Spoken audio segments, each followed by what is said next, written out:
नमस्कार शिक्षक साथियों। निष्ठा FLN 3.0 के कोर्स 9 और 10 दीक्षा ऐप पर अपलोड कर दिए गए हैं। साथियों, यदि अभी तक आपको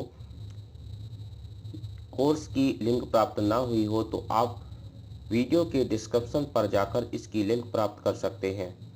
और साथियों, यदि आपने अभी तक कोर्स 9 की सही प्रश्नोत्तरी हल नहीं की है तो आप वीडियो के डिस्क्रिप्शन पर इसकी लिंक प्राप्त कर सकते हैं। तो आइए आज हम कोर्स 10 बुनियादी साक्षरता एवं संख्या ज्ञान हेतु विद्यालय नेतृत्व की 100% सही प्रश्नोत्तरी हल करते हैं। तो आइए हम चलते हैं दीक्षा ऐप पर और इसकी सही प्रश्नोत्तरी हल करते हैं।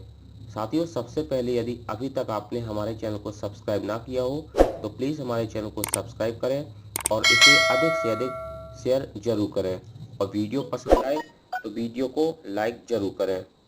तो आइए चलते हैं हम।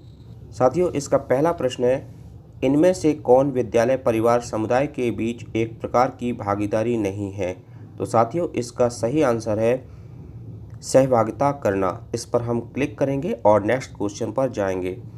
अगला प्रश्न है, शिक्षा शास्त्रीय नेतृत्व सकारात्मक रूप से प्रभाव डालता है। तो साथियों, इसका सही आंसर है बच्चों की सीखने की क्षमता पर। इस पर हम क्लिक करेंगे और नेक्स्ट क्वेश्चन पर जाएंगे। अगला प्रश्न है, बुनियादी साक्षरता और संख्या ज्ञान के संदर्भ में विद्यालय विकास योजना हेतु इनमें से क्या आवश्यक है? तो साथियों, इसका सही आंसर है 3 से 9 वर्ष आयु वर्ग के बच्चों की विकास संबंधी आवश्यकताओं की योजना बनाना। इस पर हम क्लिक करेंगे और नेक्स्ट क्वेश्चन पर जाएंगे। अगला प्रश्न है साथियों, विजन के संबंध में निम्नलिखित में से कौन सा कथन सही नहीं है? तो साथियों, इसका सही आंसर है भविष्य दृष्टि की कोई निर्दिष्ट समय सीमा नहीं होती है। इस पर हम क्लिक करेंगे और नेक्स्ट क्वेश्चन पर जाएंगे। अगला प्रश्न है, निम्नलिखित में से कौन लर्निंग एट होम यानी घर पर सीखना की भागीदारी के प्रकार में शामिल नहीं है? तो साथियों, इसका सही आंसर है यदि अभिभावक निरक्षर है तो उनके साथ भेदभाव करना। इस पर हम क्लिक करेंगे और नेक्स्ट क्वेश्चन पर जाएंगे। अगला प्रश्न है, विद्यालय विकास योजना एक विद्यालय आधारित गतिविधि है जिसे नेतृत्वकर्ता द्वारा खालिस्तान कार्यान्वित किया जाता है। तो साथियों, इसका सही आंसर है विद्यार्थियों, शिक्षकों, अभिभावक, समुदाय एवं विद्यालय प्रबंध समिति SMC सदस्यों के साथ सहयोगात्मक रूप से। इस पर हम क्लिक करेंगे और नेक्स्ट क्वेश्चन पर जाएंगे। साथियों, अगला प्रश्न है, परिवर्तनकारी नेतृत्व के लिए इनमें से कौन सा सही नहीं है? तो साथियों, इसका सही आंसर है वित्तीय प्रबंधन। इस पर हम क्लिक करेंगे और नेक्स्ट क्वेश्चन पर जाएंगे। नेतृत्वकर्ता पूर्व प्राथमिक विद्यालय के शिक्षकों के साथ प्रभावी संबंध कैसे बना सकता है? तो साथियों, इसका सही आंसर है बच्चों की विकासात्मक आवश्यकताओं के बारे में शिक्षकों के साथ चर्चा करके और योजना बनाकर। इस पर हम क्लिक करेंगे और नेक्स्ट क्वेश्चन पर जाएंगे। इनमें से किसे एक प्रवेश द्वार कौशल के रूप में माना जा सकता है जो औपचारिक विद्यालयी शिक्षा प्रक्रियाओं में बच्चे के प्रवेश को चिन्हित करता है? तो साथियों, इसका सही आंसर है प्रारंभिक साक्षरता और संख्या ज्ञान कौशल। इस पर हम क्लिक करेंगे और नेक्स्ट क्वेश्चन पर जाएंगे। अगला प्रश्न है, हितधारकों के साथ सहयोगात्मक प्रक्रिया खालिस्तान प्रोत्साहित कर सकती है? तो साथियों, इसका सही आंसर है विद्यार्थियों के सीखने के प्रतिफलों हेतु साझा जवाबदेही को। इस पर हम क्लिक करेंगे और नेक्स्ट क्वेश्चन पर जाएंगे। साथियों, अगला प्रश्न है, विकास की दृष्टि से निम्नलिखित में से कौन सा कक्षा अभ्यास कम आयु के बच्चों के लिए उपयुक्त होगा? तो साथियों, इसका सही आंसर है धीरे धीरे नई अवधारणाओं का परिचय देना। इस पर हम क्लिक करेंगे और नेक्स्ट क्वेश्चन पर जाएंगे। साथियों, यदि अभी तक आपने हमारे चैनल को सब्सक्राइब ना किया हो तो प्लीज़ इसे सब्सक्राइब करें और इस वीडियो को अधिक से अधिक शेयर जरूर करें। साथियों, अगला प्रश्न है, प्रभावी विद्यालय अभिभावक के जुड़ाव में विश्वास करने वाले नेतृत्वकर्ताओं के यह कहने की अधिक संभावना है कि, तो साथियों इसका सही आंसर है सभी अभिभावक अपने बच्चों का समर्थन कर सकते हैं। इस पर हम क्लिक करेंगे और नेक्स्ट क्वेश्चन पर जाएंगे। अगला प्रश्न है, संचार की भागीदारी के प्रकार में शामिल है। तो साथियों इसका सही आंसर है अभिभावक के साथ बच्चों के पोर्टफोलियो पर नियमित रूप से चर्चा करना। इस पर हम क्लिक करेंगे और नेक्स्ट क्वेश्चन पर जाएंगे। अगला प्रश्न है, सहयोगात्मक नेतृत्व के विशेषताओं में से एक है। तो साथियों इसका सही आंसर है हितधारकों के बीच परस्पर विश्वास और सम्मान का निर्माण। इस पर हम क्लिक करेंगे और नेक्स्ट क्वेश्चन पर जाएंगे। अगला प्रश्न है साथियों, उस पद को चिन्हित करें जिसे विद्यालय में बच्चे की प्रगति में सीखने के अंतराल यानी लर्निंग गैप को लगातार बढ़ते के रूप में समझा जा सकता है। तो साथियों इसका सही आंसर है सीखने की क्षमता में कुल कमी। इस पर हम क्लिक करेंगे और नेक्स्ट क्वेश्चन पर जाएंगे। अगला प्रश्न है, एक नेतृत्वकर्ता का वह गुण जो प्रारंभिक स्तर पर सीखने के लिए उपयुक्त नहीं है। तो साथियों इसका सही आंसर है सत्तावादी होना। इस पर हम क्लिक करेंगे और नेक्स्ट क्वेश्चन पर जाएंगे।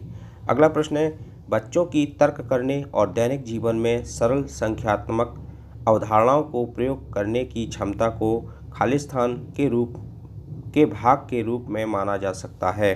तो साथियों इसका सही आंसर है प्रारंभिक संख्या ज्ञान। इस पर हम क्लिक करेंगे और नेक्स्ट क्वेश्चन पर जाएंगे। अगला प्रश्न है, नेतृत्व के किस मॉडल में बच्चों की सांस्कृतिक और भाषाई पृष्ठभूमि के आधार पर विद्यालयी प्रक्रियाओं को निर्मित करने की बात की जाती है। तो साथियों इसका सही आंसर है संदर्भ विशिष्ट नेतृत्व। इस पर हम क्लिक करेंगे और नेक्स्ट क्वेश्चन पर जाएंगे। साथियों अगला प्रश्न है, विद्यालय में प्रातःकाल आगमन समय को बनाए रखने के लिए पहली कक्षा के शिक्षक को कौन सी रणनीति अपनानी चाहिए। तो साथियों इसका सही आंसर है बच्चों के लिए सामूहिक पठन जैसे नियमित आगमन कार्यों की शुरुआत करना, ताकि उन्हें समय पर आने के लिए प्रोत्साहित किया जा सके। इस पर हम क्लिक करेंगे और नेक्स्ट क्वेश्चन पर जाएंगे। अगला प्रश्न है, निम्नलिखित में से कौन सा बुनियादी साक्षरता और संख्या ज्ञान का विकासात्मक लक्ष्य नहीं है। तो साथियों इसका सही आंसर है बच्चों का प्रभावी पाठक बनना। इस पर हम क्लिक करेंगे और नेक्स्ट क्वेश्चन पर जाएंगे। साथियों अगला प्रश्न है, बच्चों की तर्क करने और दैनिक जीवन में सरल संख्यात्मक अवधारणाओं को प्रयोग करने की क्षमता को खालिस्तान के भाग के रूप में माना जा सकता है।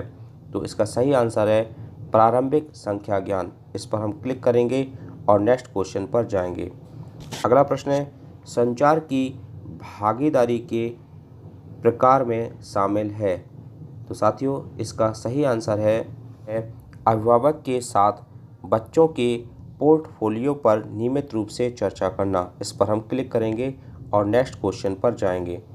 अगला प्रश्न है, इनमें से कौन विद्यालय परिवार समुदाय के बीच एक प्रकार की भागीदारी नहीं है। तो साथियों इसका सही आंसर है सहभागिता करना। इस पर हम क्लिक करेंगे और नेक्स्ट क्वेश्चन पर जाएंगे। एक नेतृत्वकर्ता का वह गुण जो प्रारंभिक स्तर पर सीखने के लिए उपयुक्त नहीं है। इसका सही आंसर है साथियों सत्तावादी होना। इस पर हम क्लिक करेंगे और नेक्स्ट क्वेश्चन पर जाएंगे। अगला प्रश्न है, बुनियादी साक्षरता और संख्या ज्ञान की अवधारणा खालिस्तान बच्चों पर लागू होती है। तो साथियों इसका सही आंसर है 3 से 9 वर्ष आयु वर्ग के। इस पर हम क्लिक करेंगे और नेक्स्ट क्वेश्चन पर, से 9 वर्ष आयु वर्ग के बच्चों के लिए इनमें से कौन सा शिक्षा शास्त्र प्रासंगिक नहीं है। तो इसका सही आंसर है सुकरात संवाद। इस पर हम क्लिक करेंगे और नेक्स्ट क्वेश्चन पर जाएंगे। अगला प्रश्न है, नेतृत्व के किस मॉडल में बच्चों की सांस्कृतिक और भाषाई पृष्ठभूमि के आधार पर विद्यालय प्रक्रियाओं को निर्मित करने की बात की जाती है। तो साथियों इसका सही आंसर है संदर्भ विशिष्ट नेतृत्व। इस पर हम क्लिक करेंगे और नेक्स्ट क्वेश्चन पर जाएंगे।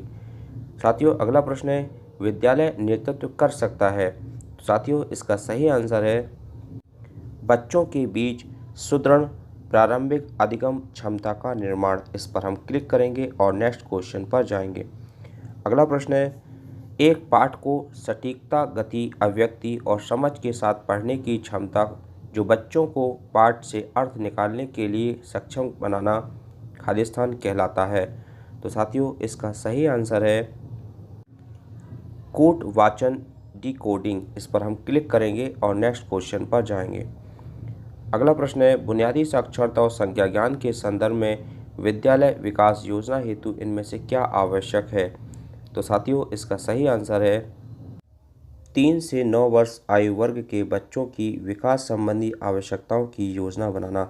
इस पर हम क्लिक करेंगे और नेक्स्ट क्वेश्चन पर जाएंगे।